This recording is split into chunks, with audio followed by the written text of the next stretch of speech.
So, good day, sir. Hi. Hi.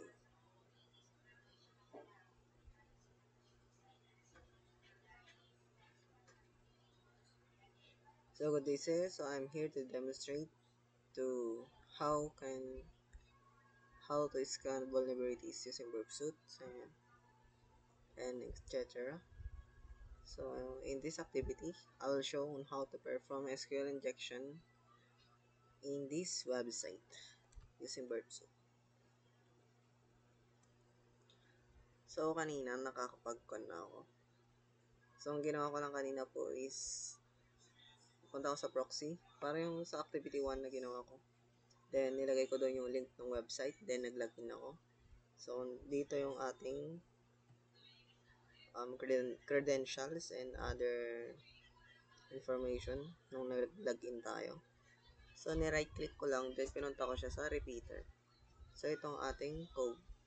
Then, ginawa ko lang is like sabi dito, modify the parameter using following SQL injection payload. So, ito, kinopy ko lang siya. Then, paste ko siya dito. Ito. Then, click ko yung send. Nung sinend ko is ito yung lumabas. Which is, ang sabi dito sa response,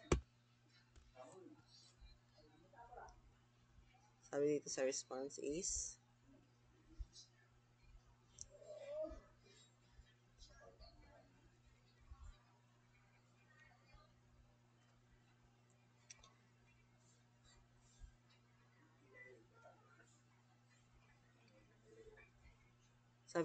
bad request.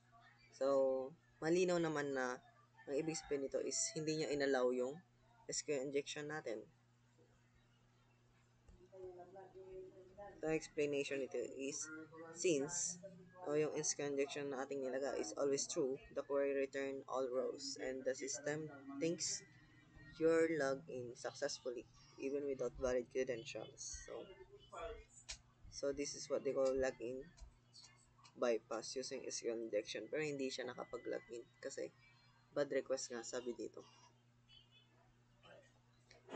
So how this allows an attacker to bypass authentication? So by injecting SQL injection payload, the where condition becomes always true. The application doesn't check for a specific username, password, or anymore. So instead, it logs you in the first user database. So next is impact of SQL injection on web security. SQL injection is one of the most critical vulnerabilities in web security with serious consequences. So yung potential impacts niya is first, authentication bypass. Second, data leakage. Third is data manipulation. Fourth is database destruction.